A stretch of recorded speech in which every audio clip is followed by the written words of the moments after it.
Bungalow Bill here. Putty and paint makes a ship what she ain't. And I expect most trades have a similar saying. My father would usually just say, the painters will fix it, or good enough for government work. Unfortunately, today I have been the painter. Now, previously I said the sky's the limit when it comes to decorations, but I have remained with my feet firmly planted upon the ground, which I suppose is better than falling on my face. Now, we'll take a quick look at how things have changed, and I'll do a retrospective while we blow some things up. So, I did not make a cockpit. I learned that I do not like working with decorations, and I can't make myself like working with decorations. So, we've got a few lights, we have a few control blocks that we need, but literally nothing else. I applied sort of my usual paint scheme for expensive ships. It really does not work at all on cheap ships. It's way, way too bright. I tried to tone it down enough that it wasn't just razzle-dazzle camouflage, so that at a distance you can kind of still see what the ship is and it doesn't just destroy the lines. The interceptor pods are a bit ugly and they're just kind of there. When Herp does his collision rework, if it fixes the issue with rams and high closing speeds, I'm going to put the ramming vehicle, the BBS reamer, in like a little holder here and replace the missile interceptors because obviously the best defense is a good offense. And it would give us legs against craft like the Kobold, which cannot fight more than one vehicle at a time, because the reamer by itself will kill the Kobold in a ridiculously short period of time.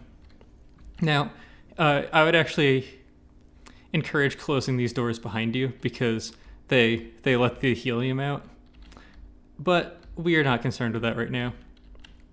I did do a test against the Kobold with base bleeders and the rate that it retreats from me. I simply do not hit it a high enough percentage of the time, and it tears us apart pretty quickly. So we did take out one of its guns, which was something. I mean, if we were really lucky, we would win, but we'd have to get really lucky. And at about 77%, the Tycho went into the water, so it was a good durability test. I think depending on what we're fighting and how quickly it's putting holes in us, we may or may not actually go down earlier than that because of the way the leaks sort of slowly remove the helium. This can be, oh my god, whoops. This can be really hard sometimes, especially when you don't have the HUD on, which, my god, tells you when you can open the hatch. All right, that was an adventure. So Rambot is still way too fast, and the window that you have to open the hatch is way too small. It's really difficult to make that work.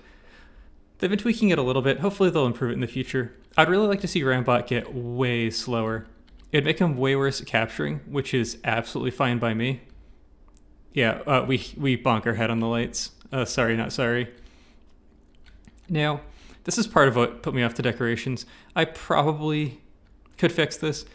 When I try to take these windows and scale them down so that they looked more like reasonable panes of glass rather than a meter thick, they started Z-fighting with they would either Z-fight with the original mesh that was hidden or they disappear entirely.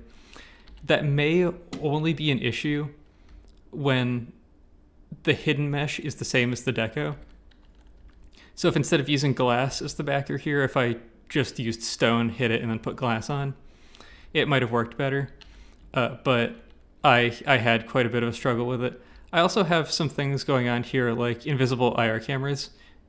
I don't know what happened to this mesh. There is an IR camera here. There is no deco. If I remove the IR camera and put it back, the new IR camera immediately disappears. If I move it in one block in any direction, it'll show up. I have no idea what's going on. So, anyway, those are the changes. I did find a lot of helium pumps that I didn't quite set up properly. I went through the ship really carefully and set them all up so that So that they're the same on each side, and so that they at least have reasonable settings for controlling the attitude of the ship, so it's much more stable now. It's not perfect, but it's a lot better. You could tweak this forever, and there's so many helium pumps. There is detection. The detection scheme is, yes, there is detection. It's just all the detection. There's a bunch of detection as well, just sort of slathered on the turrets, but it's hidden. You can't see it. The same with these. There's rangefinders on top and stuff. A lot of the detection you can see though. The stuff that's on the hull, you can see all of it. But the stuff on the turret caps looked really bad, so I hid it. The ERA is really just for looks. I suppose if I get really lucky, it might do something. I also bulked up the turret cap a little bit. So there is the issue about, oh, there's a hole here. Well, I was gonna say there are actually a lot more holes here than I realized. One more thing to deal with before I put it on the workshop, with what direction these are facing, because a shell can either come in from the front or the bottom, and I kind of want them arranged like this if it comes in through the bottom, or like this, the way that they are arranged. But if it comes in through the front, I want them orthogonal to the way that they're arranged. I do always try to remain conscious of that, although sometimes I don't do it. And part of the reason for the way that they're arranged the way that they are is because the barrels and railgun magnets make it really annoying to arrange them any other way. So like these in particular should definitely be across, but then like here I'd have to put them up and down, and then maybe across here. That would be a reasonable scheme that would get this all packed pretty well. Yeah, so I'll repack those, but minor detail. So I'm going to shoot at some pretty easy targets, and while I'm doing that, I'm going to do a retrospective. Although I should close at least a few of these doors first. All right, easy targets, retrospective. I need them to at least last for a little while. A beginning is the time for taking the most delicate care that the balances are correct. And in this case, I did not really do that. And part of the reason that I did not really do that is that I didn't really have a great perspective on what was going to wind up happening with this build, because I haven't really built an airship like this before with helium. I've built a few smaller scale prototypes, but they've always used sort of external helium bags, but still had sort of the dense inner core that thruster crafts generally have. So for this build, I did something different. I just sort of evenly distributed all of the internal components sort of everywhere, but it meant that I could really only afford armor around the turrets, the AI, and just one or two other delicate places. And if I was going to rebuild this craft, I would do things very differently.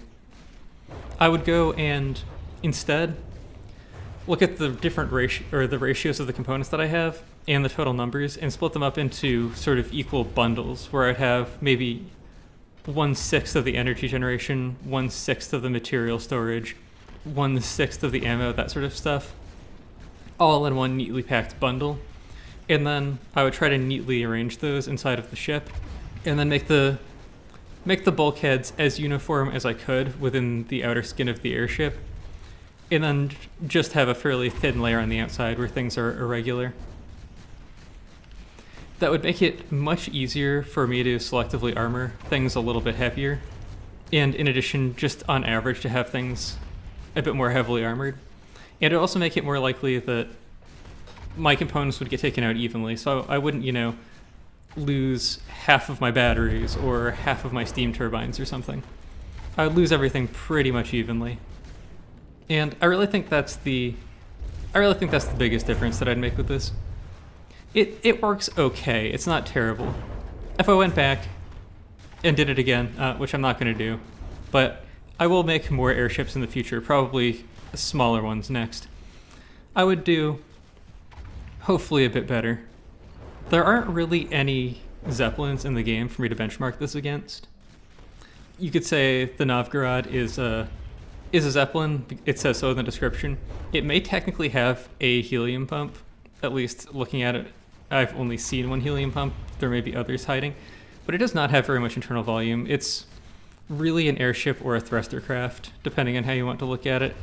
I suppose it has Deddy blades for support as well, so however you want to look at that, but there's no way it's supporting itself with helium. It's too small and it's carrying too much weight. So I can really only compare this against the other ships, which it does okay. It will never one-on-one the dedicated ship killers in the game. Part of it is because heavy armor can make for some very small ships with similar amounts of armor to the Tycho, except you have to punch through a lot more to get to any internal components. And they're very hard to hit with base bleeder rounds, like the Kobold or some of the other front-siders are just so small. And the other thing is, we are large. We can't dodge anything. We can't dodge cram cannons, we can't dodge missiles, we can't dodge even the most inaccurate APS. Our mobility is simply not high enough to dodge anything, so there's no real point in trying to be terribly dodgy. But it means that if we're fighting something like the Kobold, we hit maybe 1 shot in 3 or 1 shot in 4. The Kobold hits every shot against us, and that's really where we lose. It's also, it can afford to have a bunch of highly powered shields in the front. I know only 1 shield counts at a time, but the redundancy really does help a lot to make sure that 1, you pretty much always hit a shield, and 2, even if you knock out a shield, there are more shields, or once you knock off the first 5 layers of armor and break the first shield, there's another shield under it. It's quite durable. It doesn't have secondaries or like side or top armor for the most part, so it's not like it's not without its weaknesses, but in a duel it is quite hard to beat with a single ship, especially one like this. What the sort of build does have going for it though, which is nice, is that it's very economical. It's in the air, so it doesn't have to deal with the high water resistance that ships have, and it doesn't cost anything for it to stay airborne. So it's very cheap to move it around the map for the rate that it travels at. You can probably make hydrofoils that are a bit more efficient because they have low drag and less volume, so that they don't have the air resistance that this has, but it does pretty well. And railguns are way more efficient than they seem at first glance. The material cost for the ammo of APS is actually quite high. I usually figure it's about on par with the ammo cost for railguns. And in that regard, they're about twice as efficient as non-rail APS, so I sort of figure your material costs are actually pretty similar whether or not you have rail charge. Crams are another matter. It's very hard to beat the efficiency of crams that are actually hitting things. Which in this case the Kingsteads are not, but it's just they don't have hardener pellets. You see, we do get occasional dodges, but it's not something we can do reliably. So anyway, I hope that you've enjoyed this build series. I would really like to use this craft in the campaign. Eventually I'll be doing a very hard playthrough, which, at least in past experiences, is a little bit of a misnomer. We'll see if the new diplomacy settings change the difficulty at all. It used to not be very difficult though. It was much easier than hard mode, and wasn't really harder than... Might have even been easier than medium actually, and it wasn't much harder than very easy. Or easy, or whatever they call it. But I hope you all enjoyed watching, and I hope to see you in the next one.